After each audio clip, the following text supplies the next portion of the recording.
Pernah dengar Blora? Tentu pernah ya. Tapi pernahkah Anda berpikir apa sih cerita sebenarnya di balik namanya? Nah, hari ini kita bakal kupas tuntas sejarah salah satu kabupaten yang sangat unik di Jawa Tengah ini. Ini bukan cuma soal tanggal dan nama, tapi tentang bagaimana sebuah tempat menemukan jiwanya. Oke, langsung saja ke pertanyaan utamanya. Dari mana sih asal nama Blora? Kalau Anda pikir jawabannya simple, wah, tunggu dulu. Ternyata ini seperti sebuah misteri yang punya beberapa kemungkinan jawaban dan semuanya hebatnya sangat masuk akal. Biar gak penasaran, kita mulai dari yang paling dasar. Dari mana nama itu berasal? Ada 3 teori utama nih yang sering banget dibicarakan. Masing-masing punya cerita sendiri. Ada yang dari kondisi alamnya, ada yang dari sisi bahasa, dan bahkan ada juga versi legenda rakyatnya. Teori pertama ini bisa dibilang paling logis dan membumi. Katanya, nama Blora itu datang dari kata belor. Dalam bahasa Jawa, belur itu artinya ya lumpur. Kenapa lumpur? Soalnya Blora itu kan daerah dataran rendah yang banyak airnya. Masuk akal kan?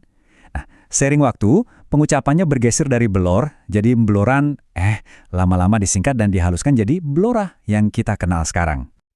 Nah, kalau tadi dari kondisi tanahnya, teori kedua ini lebih ke sisi linguistik alias ilmu bahasa. Ada yang bilang nama aslinya itu Wailora. Wai artinya air, terus Lora itu tanah rendah atau jurang. Mirip-mirip kan sama yang tadi? Nah, yang unik dalam pelafalan bahasa Jawa, huruf W itu sering banget berubah jadi B. Jadi Wailora secara alami lama-lama kedengerannya jadi Blora. Canggih juga ya pergeseran bunyinya. Dan ini dia yang menarik. Meskipun teorinya ada 2, Blor dari lumpur dan Wailora dari air di tanah rendah, coba diperhatikan. Intinya sama. Keduanya menunjuk ke satu hal. Identitas Blora itu memang lahir dari kondisi alamnya yang berair dan rendah. Jadi, mau pakai teori manapun, akarnya tetap sama. Eits, tunggu dulu. Belum lengkap kalau kita nggak bahas versi legendanya. Kata orang-orang di sana, ada juga cerita tentang Belolara. Artinya, anak kuda yang sakit.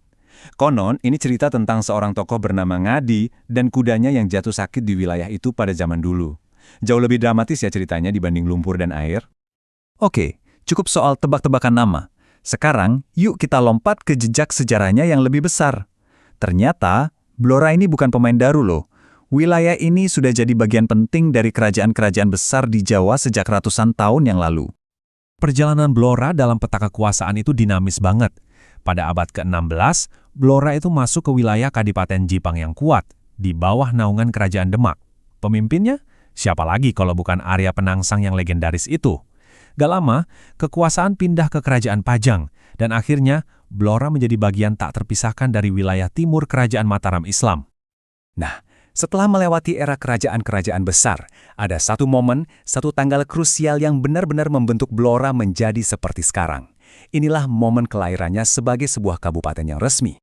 Coba deh, catat tanggal ini baik-baik, 11 Desember 1749.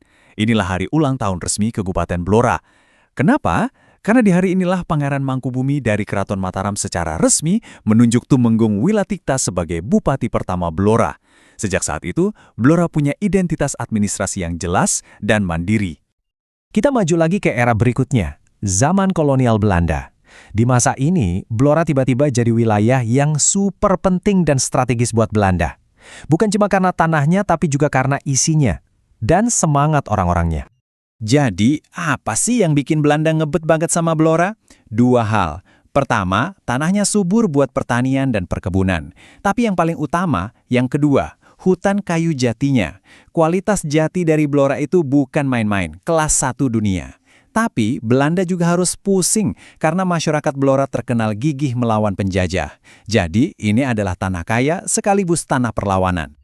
Oke, kita sudah bahas soal lumpur, kerajaan, sampai kayu jati. Pertanyaannya sekarang, bagaimana semua cerita masa lalu itu membentuk wajah Blora hari ini? Yuk, kita lihat gimana sejarah itu masih hidup dan berdenyut di Blora yang modern.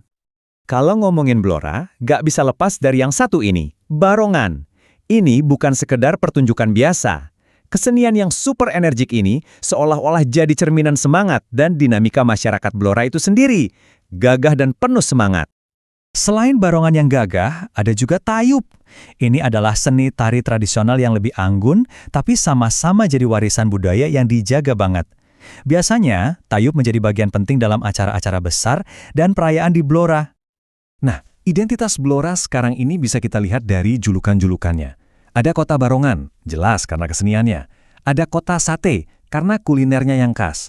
Tapi perhatikan deh yang ini, kota Kayu Jati. Ini seakan jadi gema dari masa lalunya kan? Menunjukkan kalau warisan Jati itu masih melekat kuat sampai detik ini. Dan ini nih, yang menurut saya cerdas banget. Sejarahnya itu meresap sampai ke piring makan. Sate Blora itu terkenal banget kan? Uniknya bukan cuma karena kuahnya yang mirip opor, tapi lihat cara penyajiannya di atas daun jati. Ini seperti sebuah penghormatan kecil yang terus-menerus dilakukan terhadap aset alam paling berharga di tanah mereka.